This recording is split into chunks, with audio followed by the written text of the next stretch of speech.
आज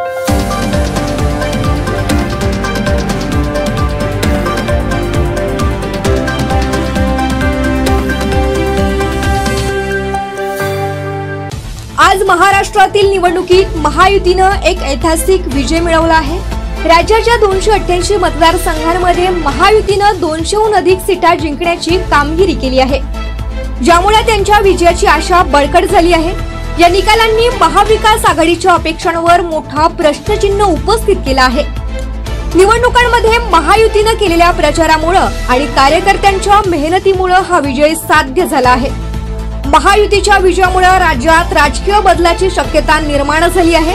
पुढील सरकार कोण चालवेल याबाबतची चर्चा जोर धरू लागली आहे। महाराष्ट्राच्या जनतेला आम्ही भरभरून धन्यवाद देतो आहे। महाराष्ट्राची जनता ही भारतीय जनता पक्षासोबत होती। लाडल्या बहिणी ह्या भारतीय जनता पक्षासोबत होता। त्यांनी भाजपावर विश्वास दाखवला। माननीय देवेंद्रजी फडणवीस यांच्या नेतृत्वावर आणि प्रदेशाचे अध्यक्ष चंद्रशेखर बावनकुळे यांच्या नेतृत्वावर विश्वास दाखवला। मी महाराष्ट्राच्या जनतेचा धन्यवाद देतो आणि असंच प्रेम आमच्यावर राहू द्या। महाराष्ट्राचा समृद्ध विकास हा भाजपा महायुतीच्या नेतृत्वात 100% होणार। महायुतीनं जनतेच्या अपेक्षा पूर्ण करण्याचा वादा केला असून आगामी काळात विविध विकासाच्या योजना राबविण्याची घोषणा केली आहे। या विजयामुळे महायुतीला शेतकरी, युवा आणि महिला वर्गात विशेष लोकप्रियता मिळाल्याचं दिसून येत आहे। हर जगह कमल खिला है, पूरा महाराष्ट्र में फगवामय हुआ है।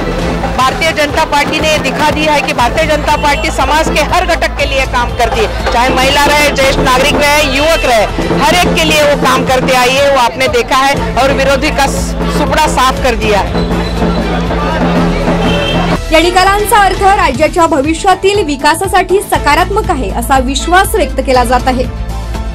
भारतीय जनता पार्टी विभागीय कार्यालय नागपूर इथं भारतीय जनता कार्यकर्त्यांनी मोठा जल्लोष साजरा केला। आज हा अप्रतिम विजय याच्यासाठी लाडक्या बहिणी आणि महाराष्ट्राच्या जनतेचे खूप अभिनंदन, धन्यवाद देतो।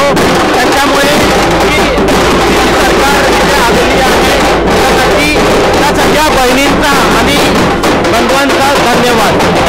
माननीय चंद्रशेखरजी बावनकुळे साहेब, माननीय देवेंद्रजी फडणवीस साहेब तसेच केंद्रीय नेतृत्व यांच्या आशीर्वादाने या महाराष्ट्रामध्ये त्या जनतेने जे आशीर्वाद दिले त्याबद्दल त्या सगळ्या जनतेचा धन्यवाद। लाड़की बहन योजना का बहुत फायदा मिला है।